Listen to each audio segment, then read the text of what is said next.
Во всяком случае, мое вот это стремление привели меня не только на программу Tech Woman. Я и была в Японии на 2-месячной стажировке. Я посетила очень много стран Европы. Я не говорю о Центральной Азии, о России. А я всегда говорю, что женщина-инженер, так еще и знающая языки иностранные, это приоритет для нашей страны. Поэтому девочки, которые идут в STEM, они никогда не останутся без работы. Они никогда не останутся без внимания со стороны работодателя. И плюс к этому, если они будут знать хотя бы один иностранный язык, то они по карьере пойдут вверх.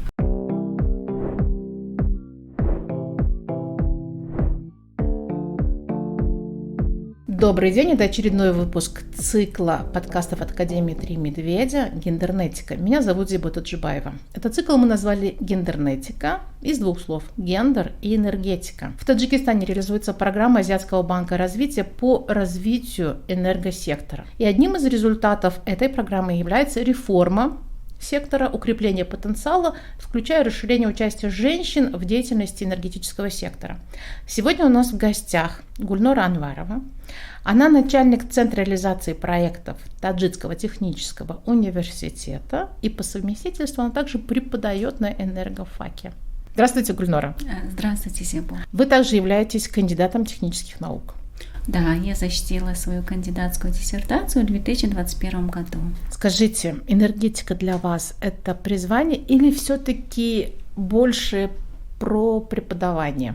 Вы знаете, имея 13-летний опыт преподавания в энергетической отрасли, я считаю себя более преподавателем, находясь в стенах вуза. Но когда я выхожу за пределы и иду куда-нибудь на производство, в ту же какую-нибудь энергетическую компанию, то я уже начинаю чувствовать себя настоящим потенциальным энергетиком, который хочет познавать все больше практики. Поэтому я не могу сказать себя, что я преподаватель, я просто преподаватель энергетической отрасли. Два в одном. Вы инженер-электрик. Да. Для меня электрик – это все-таки монтажник, который способен поменять розетку. Вы знаете, мы больше инженер электрики. Например, мой диплом, он по направлению электроснабжения городов.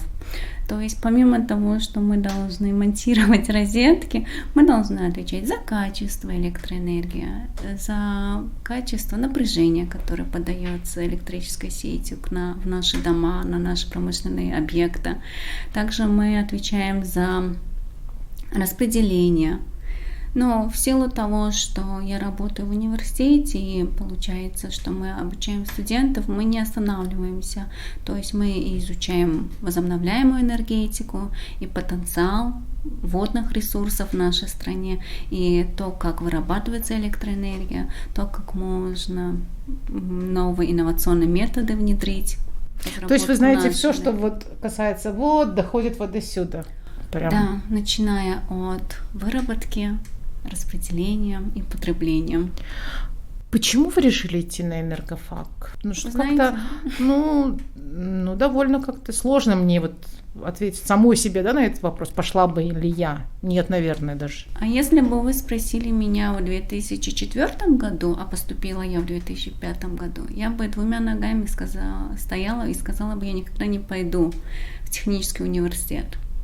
Я собиралась поступать на юридический факультет. Ну, как все мы все мечтаем быть юристами и защищать права людей. Благо была идея моей мамы, так как у меня папа был очень долгое время работал инженер-энергетиком в Барке Тоджик, и получается он по профессии инженер-электрик.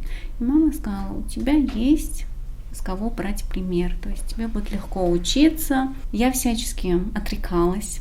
В конечном итоге я поступила на бюджетной основе в Таджикский технический университет. Первую неделю я плакала, я хотела убежать. В то время мама пригласила директора моей школы, который для меня авторитетом, и она поговорила со мной, и все-таки я решила остаться. И вот с тех пор я полюбила свою профессию. Я была одной девочкой в группе. На потоке у нас было 50 парней, и я одна девочка. А если взять обширнее, то у нас было 10 групп, по 25 человек. Это получается 250 парней и всего лишь 4 девушки. Ничего на себе. всем потоке. Вообще мизер. Да, ну и получается... А сейчас изменилась ситуация? Вот вы сейчас преподаете уже 13 лет, да, вы видите тенденции, есть ли рост? Тенденция есть, и очень отрадно, что есть. Если раньше мы говорим о числах в 2-3 человека на потоке, то сейчас я могу с уверенностью сказать, что уже 6-7 девочек на одном потоке по одному направлению я могу встретить. И даже больше я могу сказать, что именно на энергетическом факультете сейчас учатся и помимо таджикских девушек, и девушки из-за рубежа, в том числе и с Афганистана. Вот как раз я хотела спросить, кто эти девочки, которые идут на энергофак? Из разных регионов, абсолютно, из разных местностей. У нас девочки есть и с южной части страны, и северной части страны, и городские. Причем у нас же квот нету для девочек на ТТУ. Для энергетиков нет, но есть у нас квоты с Республики Афганистан. И девочки приезжают. У нас девочки учатся с Афганистана. И довольно-таки очень хорошо учатся. Обучение на таджикском? Обучение у них на таджикском. Также с Узбекистана у нас есть девушки. С Туркменистана есть девушки. Которые тоже учатся здесь? Учатся на русском факультете. Ну, смотря где, как. Бывает и в таджикские группы, если это самаркандская, из бухарской областей, конечно, им легче на таджикском. Есть девочки, которые в русские группы идут. То есть обоюдно. Сложно девочкам вообще учиться? Вот вам было сложно? Знаете, это все зависит от того, как ты себя поставишь, свою цель. Если у тебя будет цель, во что бы ты ни стала, получить знания и добиться чего-нибудь, то будешь идти к этой цели. Ничего невозможного нет. У меня, например, была такая ситуация, что я была и старостой, и как в каменном веке. На любой зачет и экзамен, если в каменном веке говорили женщины, войди ты в первое в пещеру, если тебя никто не съест, то мы не зайдем. Точно так же у нас. На каждый зачет экзамен вначале меня пропускали. Если я сдавала, значит парни шли. То есть не было того, что я была в конце. И у нас также девушки, потому что преподаватели очень сильно поддерживают. Мы бережем наших девочек, потому что они у нас как бы на вес золота. Поэтому и парни, видя ответственность за тех девочек, которые учатся с ними, они начинают их оберегать. Как могут, так и помогать. Они пользуются авторитетом. То есть вот девочки, которые у нас учатся, она каждая имеет свой какой-то авторитет. Потому что их мало, и их ценят. То есть переживать вообще родителям не стоит, если девочки оказались среди студентов-мальчиков. Вот я же говорю, то, что по знаниям и по сдаче экзаменов и зачетов на сессиях, да, девочки вперед, мальчики за девочками, но во всем остальном девочки под защитой. Они под колпаком, вплоть до того, во сколько они выходят, во сколько они приходят, могут и сопровождать, и все, потому что они берегут девочек. Вообще интерес у молодежи к техническим наукам вырос? Да. Сейчас он вырос. Из-за чего? Из-за того, что, получается, многие уже понимают необходимость точных STEM-наук, поэтому получается, что и родители идут, и ребята идут. Да, интерес в основном к энергетике, к строительству, к IT. А в школах? Ну, то есть ребята приходят как? Насколько подготовленные? Здесь раз на раз не приходится. То есть ребята, которые элементарно его не знают, а есть ребята, которые знают больше, чем ты ожидаешь от них. Поэтому это зависит от уровня подготовки в школе. Мы не меряем, мы ведем свою программу, то, которая у нас идет. А сказать, какая школа сильнее, какая слабее, мы не можем, потому что школьник, поступая в вуз, он приходит к нам. У кого-то есть базовые хорошие знания, а у кого-то они более слабее. Вот и отсюда получается, что кто-то хочет продолжать обучение, а кому-то это сложно, и он переводится в другой, более гуманитарный вуз. Гульнора, вы стали выпускницей в 2015 году программы TechWoman, да? Да, программа Госдепартамента США TechWoman в 2015 году привлекли к этой программе и Среднюю Азию. Мне удостоилось быть одной из первых из Таджикистана, кто попал на эту программу. Это была 40-дневная программа в Силиконовой долине, где наши менторы, они нас в 2 аспектах поддерживали, то есть и по специальной части, то есть по направлению, и по лидерским качествам.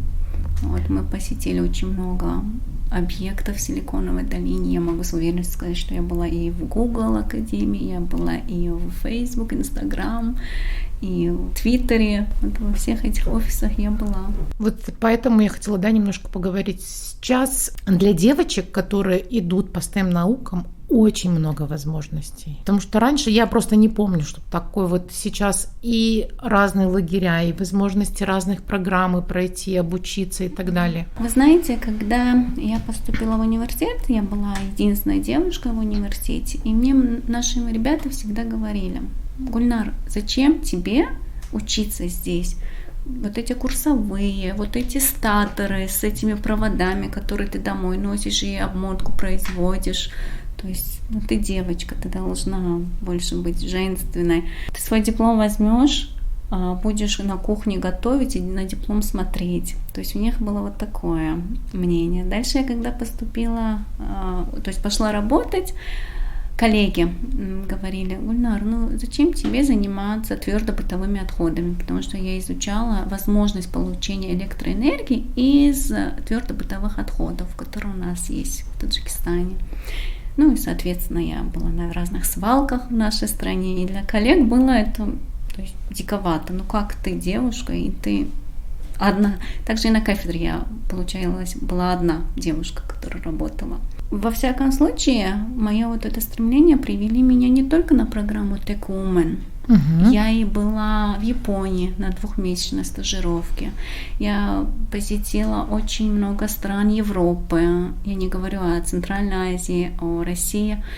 Я всегда говорю, что женщина-инженер, так еще и знающая языки иностранные, это приоритет для нашей страны. Поэтому девочки, которые идут в STEM, они никогда не останутся без работы. Они никогда не останутся без внимания со стороны работодателя. И плюс к этому, если они будут знать хотя бы один иностранный язык, то они по карьере пойдут вверх. И увидят весь мир.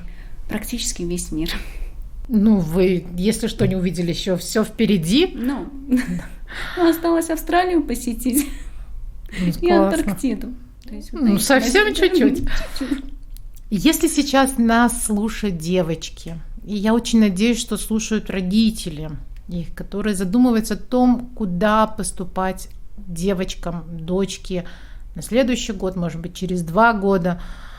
Я вот мама тоже девочки, которая поступает через 2 года. Что бы вы им сказали? Вы знаете, у нас был проект при поддержке Всемирного банка по поддержке девочек. И мы ездили по регионам для того, чтобы пообщаться с девочками 9-11 классов. Мы проводили исследования.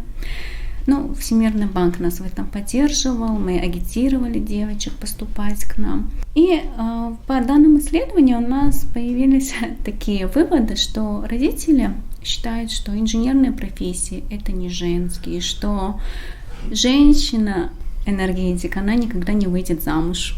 То есть, если женщина-энергетик, у девочек было такое мнение, что она в масле, у нее когти на ногах, и она лазит по столбам. Я тоже такая же.